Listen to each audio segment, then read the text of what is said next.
তো হ্যালো বন্ধুরা, তোমাদের সাথে তো আগেই আমি শেয়ার করেছি যে আমার ছোট বৌদির জন্মদিনের সমস্ত কিছু। তো চলো সেটাই আজকে কি কি রান্না বান্না হচ্ছে, কি কি খাওয়া দাওয়া হচ্ছে, রাতের মেনুটা তোমাদের সাথে শেয়ার করি। তো আজকে হবে হচ্ছে বিরিয়ানি। তো ওই 20-25 জন মতন মানুষ হবে, তাদের জন্যই আর কি বিরিয়ানি করা হবে। তো আমি করব বিরিয়ানিটা, সবাই মিলে আর কি করব, হেল্প করে দেবে সবাই। তো এদিকে দেখো চিকেনটা ম্যারিনেট করে নিচ্ছি। সবার আগে তো বেরেস্তাটা করে নিলাম, আর এদিকে আলুটা একটু নুন, একটু হলুদ আর একটুখানি পেঁয়াজ কুচি দিয়ে ভালো করে সেদ্ধ করে নেব, মানে 80% মতো সেদ্ধ করে নেব, নিয়ে তুলে রাখবো আলুটা। আর এদিকে দেখো চিকেনটাও আমি সুন্দর করে ম্যারিনেট করে নেব। সমস্ত বেসিক যা যা মশলা লাগে সবই দেব, শুধুমাত্র হলুদটা দেব না, যেহেতু হলুদ দিলে মানে বিরিয়ানির কালারটা একটু অন্যরকম আসবে, ওই কারণে হলুদটা দেবো না। তাছাড়া লঙ্কার গুঁড়ো, কাঁচা লঙ্কা, আদা, জিরে, ধনে, তারপর হচ্ছে রসুন, পেঁয়াজ সব কিছু পেস্ট করে আমি সুন্দর করে ম্যারিনেট করে নেব চিকেনটা। আর এখানে নুনটা তো দেবই, কিন্তু হলুদ আমি এখানে দেব না। তো সমস্ত কিছু ম্যারিনেট করে এটা বেশ কিছুক্ষণ রেখে দেবো, 1-1.5 ঘন্টা মতো রেখে দেবো। তো দেখো এদিকে ম্যারিনেট করা হয়েও গেছে, আর এদিকে চিকেনটা আমি বসিয়েও দিয়েছি। তার আগে মা ভাতটা করে নিয়েছে, মানে বিরিয়ানির যে রাইসটা হবে সেটা মা করে নিয়েছে। আর এদিকে আমি চিকেনটা বসিয়ে দিয়েছি। এখানে আমাদের কয়েকটা, মানে সবার জন্য আর কি ওরকম করে 4.5-5 কিলো মতো চিকেন ছিল।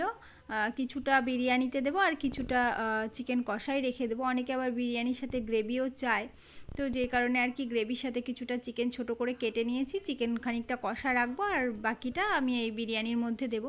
তো দেখো এদিকে সমস্ত কিছু ভাত টাত হয়েও গেছে, আমি লেয়ারগুলো সুন্দর করে সাজিয়ে নেব। আর এই সাজানোর সময় না সুন্দর করে সাজাতে হয়, তা না হলে একটু এদিক ওদিক হয়ে গেলে নিচটায় লেগে যায়। প্রথমে ঘি ভালো করে দিয়ে নিলাম, দেওয়ার পরে তারপর আতর আর গোলাপ জল, কেওড়া জলটা আমি হালকা করে দিয়ে দিয়েছি নিচটাতেই। দেওয়ার পরে তারপরে প্রথমেই দিয়ে দিয়েছি ভাতের লেয়ারটা, একটু হালকা করে দিয়েছি প্রথমের লেয়ারটা যাতে নিচে লেগে না যায়। তো দেওয়ার পরে তারপরে আলুগুলো সব সুন্দর করে সাজিয়ে দিয়েছি। আর আজকের আলুর পিসগুলো বেশ বড় বড় হয়েছে। বিরিয়ানিতে একটু আলুর পিস বড় না হলে ভালো লাগে না, দেখতেও ভালো লাগে না আর খেতেও ভালো লাগে না। তো তারপর আবার কিছুটা ভাত দিলাম, দেওয়ার পরে তারপর এদিকে বেরেস্তা, তারপর একটু বিরিয়ানি মশলা, ঘি সমস্ত কিছু ছড়িয়ে দিয়ে আবার আমি এরপরে আবার কিছুটা ভাত দেব। আর এই মাঝখানের লেয়ারটা একটু বেশি করে ভাত দিই, যাতে আর কি সুন্দরভাবে সমস্ত কিছুর সাথে ভাতটা মিশে যায়, মানে বেরেস্তা টেরেস্তা সমস্ত কিছুর সাথে ভাতটা সুন্দরভাবে মিশে যায়। তো দেখো এদিকে সুন্দর করে ভাতটা চারিদিকে ছড়িয়ে দিতে হবে, যাতে অনেক বড় হাঁড়িটা ছিল, এখানে চাল ছিল 3 কেজি মতন। তো তারপরের লেয়ারটাতে আমি সুন্দর করে ভাতটা দিয়ে চিকেনটা দিয়েই দিয়েছি। দেওয়ার পরে ভাতটা সুন্দর করে আমি ছড়িয়ে দেব। আর এটা হচ্ছে সবার শেষের লেয়ার। তো এরপরে না সমস্ত কিছু আমি আতরের যে মিক্সটা ছিল, আতর, কেওড়া জল, গোলাপ জল সমস্তটাই দিয়ে দেব।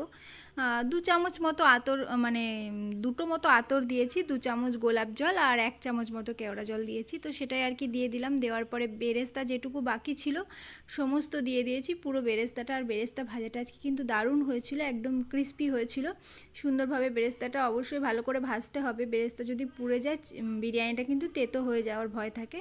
তো তারপর দেখো বেশ খানিকটা ঘি দিয়ে দিয়েছি। দেওয়ার পরে তারপরে এদিকে প্রথমে এমনিভাবেই আর কি গ্যাসের ওপর বসিয়েছিলাম, তারপর কিছুক্ষণ যাওয়ার পরে আবার জলের মধ্যে বসালাম। তো দেখো বিরিয়ানি আমাদের রেডি, আর অলরেডি আমরা খেতেও বসে গেছি। তো কেমন লাগলো ভিডিওটা অবশ্যই ছোট্ট একটা কমেন্টে জানিও।